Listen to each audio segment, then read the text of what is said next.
especially, you know this as well. Let me just see. Where are the upperclassmen, the juniors and seniors? I'd like to see. Just kind of, you're not yes, you know. The seniors are they're like, I'm not going to raise my hand. I've already got senioritis. I'm going to nod upward. This is all I have for you right now. That's great. But here's the fact. There is nothing more certain than this. In this life, you're going to suffer. That's a pick-me-up, isn't it? That's fantastic. People say, Dad, be more positive. Fine. I'll be more positive. I am positive you're going to suffer. I don't know what to say. The question is not, are you going to suffer? And some of you already know exactly what I'm talking about. Junior hires, it's tough. They're like in 6th grade, right? Their idea of suffering is, my Xbox One went down, man. You know? It's hard. But you're high schoolers, you know. You know suffering. You know what it's like to be wounded, to hurt. Some of you come in here right now, and when I say and talk about brokenness, you know exactly what I'm talking about. A couple weeks ago, last Thursday, I was driving on 85, and it was the first rain, and I was driving, and traffic slowed down. I slowed down to 3 or 4 miles an hour, and the woman behind me just did not. She was going to college. She was a college student, and she was driving her dad's BMW, which was a nice car, and she hit me going probably 40 miles an hour. It was bad. It's my car. It got crunched. It boomed. It was total. I drive a Camry. Shut up. The point is, it's gone. The car's gone. And so I went to the doctor because they had me get checked out for concussion symptoms, and they asked me questions. I thought it'd be fun to mess with them. Like, who's the president? I'm like, Ronald McDonald. What are your children's names? Wingnut and Banjo. You know, I'm just messing with them. My wife's like, shut up, don't do that. It's not funny. It's sort of funny. So I'm sitting there, and they said, you know, after a car accident, I don't know if you know this, they say it's not that day because you get all tensed up, adrenaline, blah, blah, blah. It's 3 days later. On the 3rd day, you're really going to feel this. I thought, oh, okay, that's fun. So it's the 3rd day, and I really felt it. You know, it's true. Here's my point. You've all been in a car accident, and you're going to feel it. Some of you are feeling it right now, but if you're not, you're gonna. You're gonna. So what do you do with that? Because here's my fear. If Jesus doesn't come and say something to you about your deepest wounds, then you will slowly begin to believe that Jesus is fundamentally irrelevant. Because if he can't deal with your wounds, then what good is he? What good's God, who just says, hey, good luck with that suffering. I'll see you later. That's no good. I think the first thing I want to say about suffering is it really shouldn't be as much of a surprise as it is to us that we suffer. And that's the first thing. It's about expectations, right? If Jesus Christ left heaven and came down to earth, and he came to earth as God as man, and he experienced incredible amounts of suffering, what makes us think that we're supposed to escape that? Right? I mean, let's baseline expectations here, right? This is the hard part. And the hard part about life is about expectations. This Christmas we flew home to Michigan where my wife is from, and on the way out there they had this new Delta plane, and it was the stuff, they had a personal TV with like hundreds of videos and movies on every single seat. My son was like, can we just not get off the plane this Christmas, Dad? It was that awesome. And on the way back, they gave us an old plane that didn't even have a movie screen. My son started crying. His expectations were entirely off. I'm like, come on, you're flying in the sky. Can you not get happy about something? Yeah, but my phone doesn't work. You know, before those of you who are Christians were a Christian, you had one enemy in life. Before you're a Christian, you have just one enemy. And that enemy is God. You're fighting against God. You're battling against God. But the thing about God is he is an incredibly awesome enemy. He loves those who are fighting. He came and died. So the thing about fighting with God is he's an incredibly awesome enemy. The best you will ever have. In fact, it's like this. I heard a story. This is the best story I think I can tell. And 3 young men were out, and this is a story that was told to me. And 3 young guys are out, and there's this river. And in the middle of the river, they hear the sound. Like, and they're like, what? And they look up, and right in the middle of the river, there is a kitten stuck on a rock. A kitten. And the first guy's like, man, there's a kitten stuck on the rock. You know, and apparently someone was trying to get rid of it, and they kind of threw it in the river, and the kitten got freaked out and climbed up on a rock, and it didn't die, and it's there, and it survived the potential murderous intents of the original owner, and it's there in this rock in the middle of the river. And one of the guys is like, I gotta swim out, man, I gotta rescue that cat. Anybody here a cat person? Anybody here? Yeah. Anybody here a cat? Yeah, me too. Anybody here a dog person? Anybody here a dog? Yeah. Yeah, we don't trust the cat people, do we? Let's be honest. So anyway, this guy swims out and rescues the cat, but the cat is freaking out, right? Because this is just one more thing trying to kill him. And so the cat starts biting and scratching and hissing because this thing that's coming out is trying to kill it. It's one more thing trying to kill it. So it's just biting, but the guy is just like, I gotta rescue this cat. And so he grabs it and swims to shore with this kitten biting and scratching him the entire time. And he's figuring, I have the strength to withstand kitten attacks. So he gets back to shore, and this true story, he's trying to get the kitten off of him, and it's hanging onto his thing. It's bitten his thumb. It's just hanging from his thumb. Get off my thumb. That's you before you become a Christian. Fighting and clawing at the God who's swimming across the river to rescue you from a situation you have no idea how bad it is. Dallas Willard once said, the reason we all don't run to God is because we don't understand just how much trouble we are in. But that's God. And that's you before you became a Christian. Before you become a Christian, you got one enemy, and that's God. He's an amazing enemy. And then after you become a Christian, you get new enemies. And they're not nice. The Bible calls them the flesh, the world, Satan and his demons. It should be no surprise that the enemies of God are pretty nasty and awful. And they are. So why does it surprise us that we suffer? But it does. It does surprise us. We get angry. And you know what we most often get angry at? And this is where I want to park for just a second. We get angry at God. A lot. If God really cared, if He really loved us, we level these things against God and His goodness. And it's just not fair. I mean, I understand it. I taught AP English for years at Gunderson High School, which is down the road. When I taught AP English, anybody here, an English person, love English? Just anybody? Don't, thank you. Oh, there's 6 of you, right? Anybody else not so fond of English at all? Just, you kind of hate it. Just don't put your hands down. You're making me feel bad in my heart. Okay. I taught AP English, and there was a student who took the class, and his name was Brandon, and Brandon got senioritis like in January, and he stopped showing up to class. He stopped showing up to class, just entirely stopped showing up to class. He would come like 1 or 2 days a week, and when he came, sometimes he was like 40 minutes late to the class. Well, his grades started plummeting, it was bad. So I'm like, Brandon, dude, you've got to start coming to class, you got it, you're going to fail. If you don't, he's like, oh, all right. And then for the next week, he'd come like 3 times. Only once, like really late. I don't know what Brandon was doing. Sleeping in, I'm assuming. His grades started plummeting. I'm like, dude, you missed this assignment, you missed this assignment, you missed this assignment. It's big. But I really like Brandon a lot. I wanted him to succeed. And so I said, Brandon, come in. During lunch, I'll give you secondary assignments.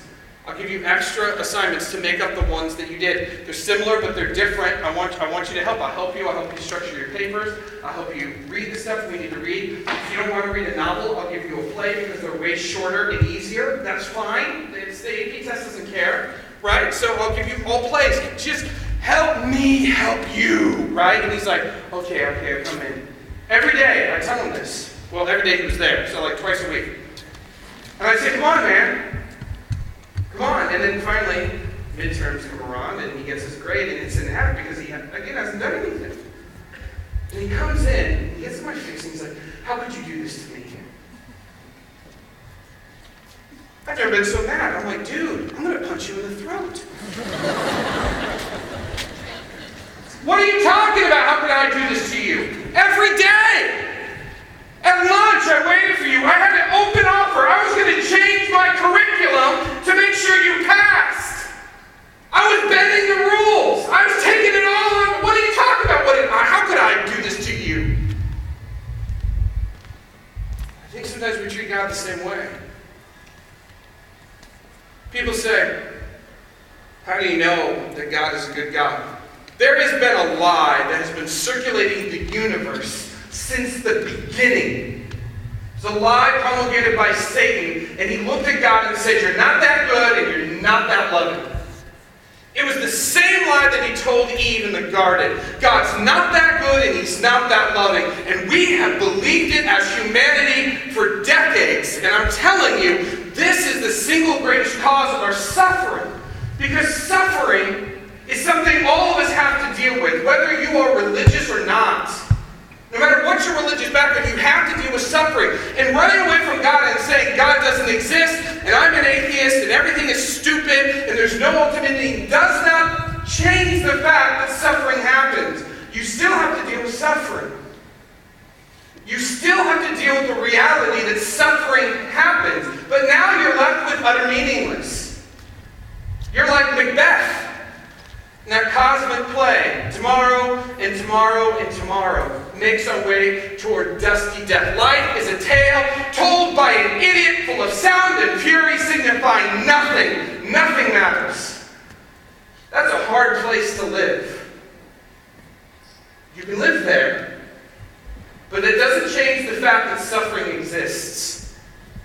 Getting rid of God doesn't change the problem of suffering. It doesn't make it go away, and it doesn't make it easier. And when suffering happens, a lot of times we have religious people, Christians, say things like, well, don't you dare question God. He's got a plan and a reason. You just don't understand it. But that doesn't seem right, because it seems like it's too hard of an answer. It's like, well, if I'm going to suffer this much, then I at least have some answer. Or the other side is, oh, God's ways, it's all meaningless. Nothing, you don't know what God's doing, and how dare you question God. And that's hard. So where do we go with this? I love the Bible that says, again and again, throughout the Psalms, that God is close to the brokenhearted. It says when people grieve and are wounded deep in their souls, that God grieves with them. But it doesn't stop there. I could never worship a God who stayed up in his comfortable Kardashian heaven while I suffered and said, hey, I see you, buddy. Stick in there. You'll get through it. By the way, angels, thanks for the grapes. This is fabulous. The theologian John Stott put it this way. He said, I could never myself believe in God if it weren't for Christmas. Christmas.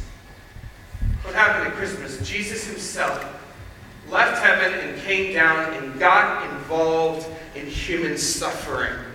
I could never myself believe in God if it were not for Christmas and the life of Jesus. In a real world of pain, how could anyone worship a God who's immune to it? This is our fear. This is suffering's fear, that God does not care and has left us alone to suffer, or worse, he's the one causing us suffering. And this is the central lie that has been rattling around the edge of the universe for millennia, that God is not good and he doesn't really love that much. Jesus disproves this. Jesus disproves this. I don't know why some of you are suffering the way that you are. If we can do something this week, if we can get real for just a second, I don't know why. I don't. I don't know why some of you have to go through the things that you've already gone through or are going through right now. But don't you see what Christmas means? Although I cannot tell you, nor can anyone tell you the reason why you're suffering, I know the reason that it cannot be. It can't be because God doesn't care. It can't be that God doesn't care about you because he left heaven and came down here for us. I don't know what the reason is that you're suffering. I don't, and I'm sorry about it. But I know what the reason can't be. It can't be because God hates you and has left you alone. He left heaven and came down. And on the night before he was to be betrayed, he was in the garden. And he knew he was going to have to do something. He was going to have to pay a price. The price was our sin. And just the reality of that, I'd like you to think about your own life, and you're mature enough to do this. Imagine if I made a DVD of just the 10 worst things that you've ever done.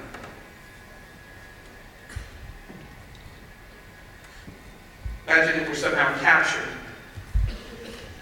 Imagine it were to be shown in this room.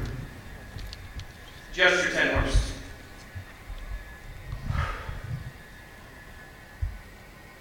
If that happened for me, I wouldn't be able to show my face to you because of the shame. Now imagine we had to sit here and watch every single person in this room top 10 moments. And that is a staggering amount of darkness. Jesus died for that and all the other sins that we've committed. And not just for the people in this room, but for this valley, for this world, and for human history. And on the night in that garden, as Jesus prayed, he was so nervous and scared. Just the thought of drinking that cup made him sweat blood. Imagine what it must have been like to not just think about that cup of wrath, but to actually drink it dry, every drop, every sin. That's what Jesus did. But why? Why would Jesus leave heaven? Well, it must have been because there was something he wanted even more than heaven, something he loved even more than heaven itself. And you know what that was? You. It was you. When that sinks in, when you realize that God swam out to the middle of the river to rescue you and has taken all of your scratches and biting with love because he understood what a desperate situation you were in. When you understand that God himself is not punishing or mad at you, when God himself does not hate you, but himself left heaven because he was so desperate to show you how much he loved you, all of a sudden suffering becomes different. It's a perspective thing. You have hope. Victor Hugo, the famous novelist, wrote a story about two men who were captured. There's a short story about two men who were captured right before the French Revolution. As they were led off to jail to serve a 12-year term, one man sees his family taken and executed in front of his eyes, and the other sees his family riding off, hidden in a wagon, waving a white flag to him as if to say, "We are here, we are safe, we will wait for you." Now, as these men served their jail terms, guess which one survived? Second, has hope. If God loves us that much, maybe he's making something. Maybe he hasn't abandoned us. Maybe there's something big. Tomorrow we're going to look at the book of Job. Famous book on suffering. But I want to start by looking at this. I invite the band up. We're going to sing a final song, but as we do, I want you to think about the reality of this God. Because this lie that has been rattling around the universe, that echoes in all of our hearts, is our central fear, that God is not that good and he doesn't really love us that much. Jesus' life and death and resurrection prove fundamentally this is a lie. And if you let that lie get lodged inside you, the lie of Satan, that he's not that good, it will make suffering unendurable. But if you see the great love of this God, everything can change. What you believe about God is the most important thing about you. What you believe about God is the most important thing about you. You bow your heads and I'm going to pray for us.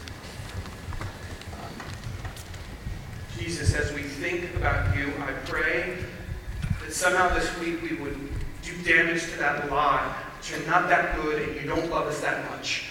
I pray that the damage that that does to our hearts would be unraveled by the truth and looking at Jesus. Give us faith to trust what you say, that you're good and that your love's great. May that change us this week.